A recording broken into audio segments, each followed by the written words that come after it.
leading up to World War II, there was a nation that rose to power that frightened people. A nation so powerful, so technologically advanced, so organized, they struck fear in the hearts of the entire world. And that nation was Nazi Germany.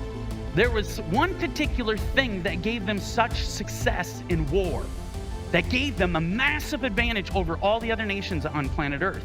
It was a code machine. They were the only ones that possessed this, called the Enigma.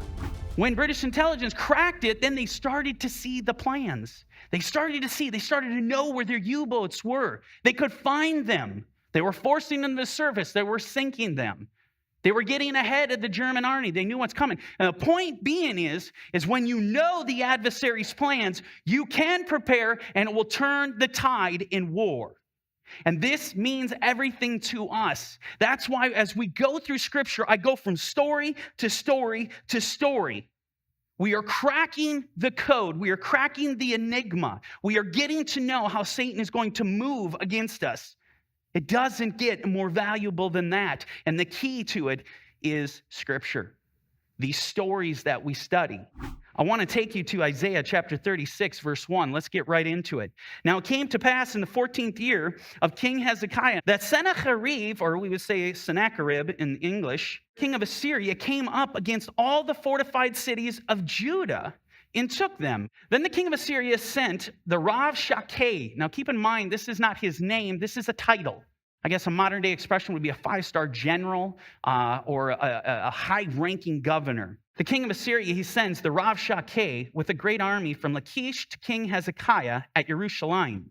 And he stood by the aqueduct from the upper pool on the highway to the fuller's field. Now, there's some history here between Assyria and Judah, history that is worth mentioning so that you understand why the king of Assyria has risen up against King Hezekiah. And this history goes back to Hezekiah's father, Ahaz. See, when Ahaz was king, the relationship between Israel, considered the northern kingdom, and Judah, the southern kingdom, was not great. Israel actually rose up to go to war with Judah, but he didn't do it alone. He went and grabbed the king of Syria, not Assyria, the king of Syria, and went to go attack Judah. Hezekiah's father, Ahaz, he freaks out a little bit, and he runs to the king of Assyria and pleads for help. And he literally empties out the wealth of the temple, the wealth of his own house, to get to entice the king of Assyria. The king of Syria, he bites. He comes, and he actually repels Israel in Syria. So that component worked. So there's some history here. King Ahaz was a very wicked king.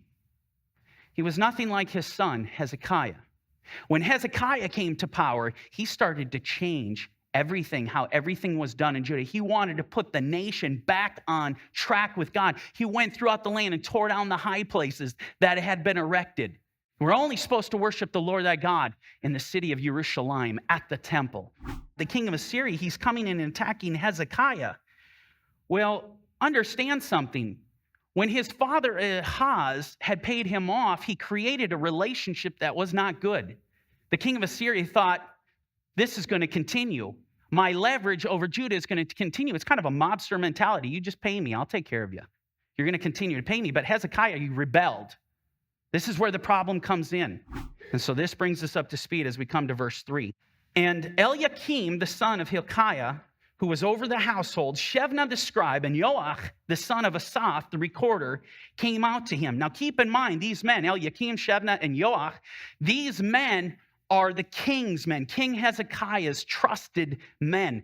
Then the Rabshakeh said to them, say now to Hezekiah, thus says the great king, the king of Assyria, what confidence is this in which you trust? I say, you speak of having plans and power for war, but they are mere words.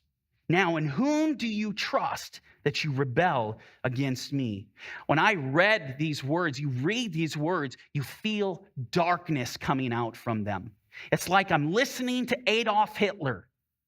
These words are filled with darkness, with wickedness. These are the words of the devil himself. This is exactly how the devil is going to come at us.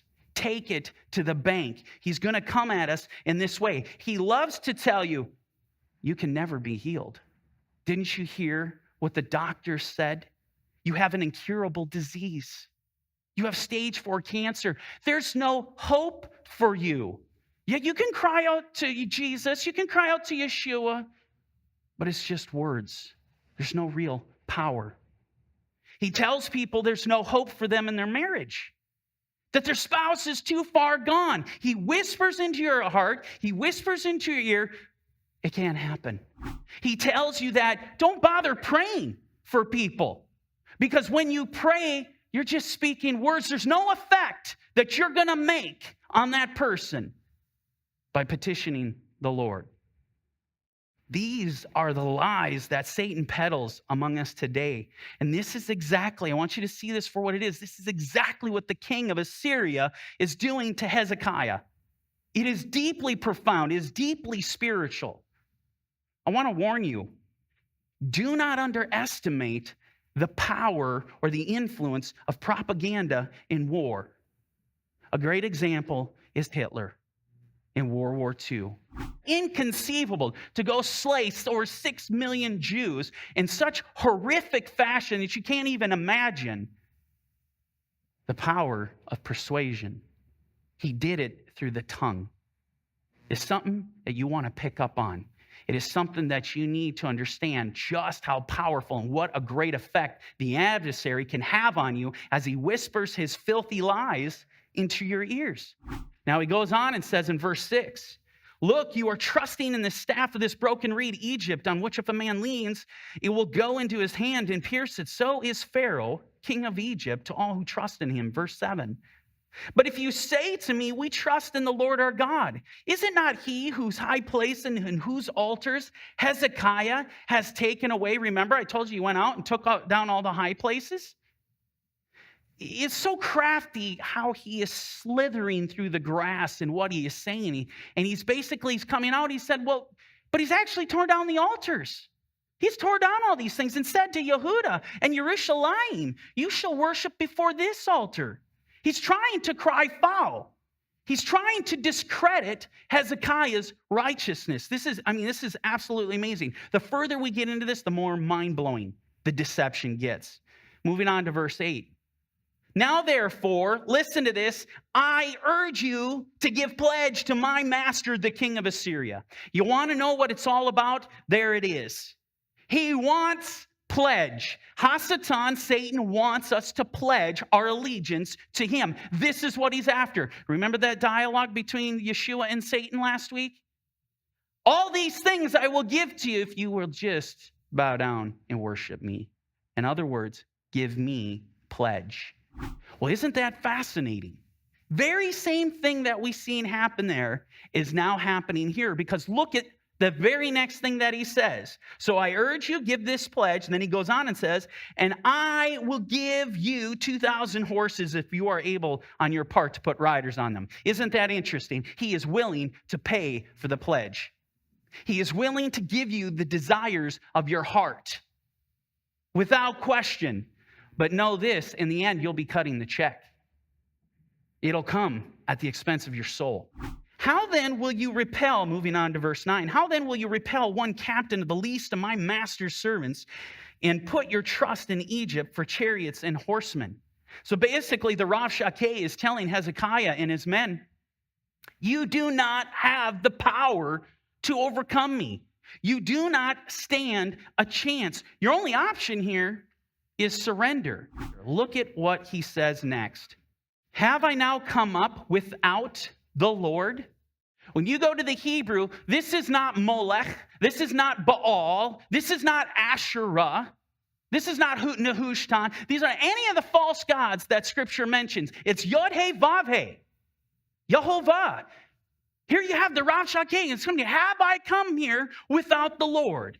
And then he goes, without the Lord, against this land to destroy it. And then he says this, the Lord, Yehovah, said to me, go up against this land and destroy it. You want to talk about the power of persuasion.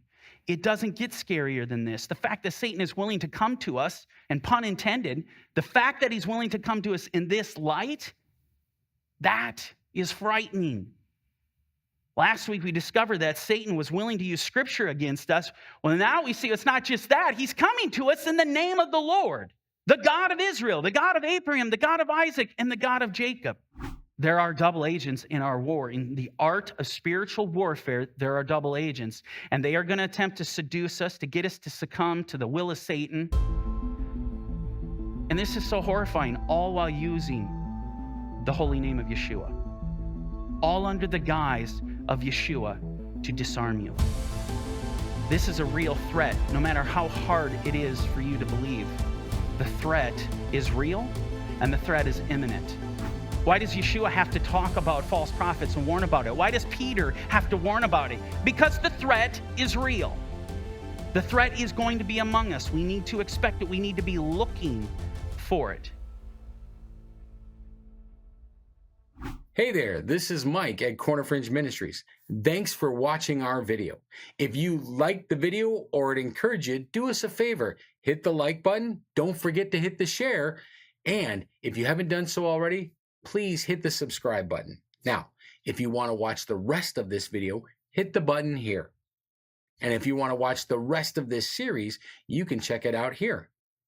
And don't forget, you can download the Corner Fringe Ministries app today on any of your Play stores. Thanks for joining us at Corner Fringe Ministries.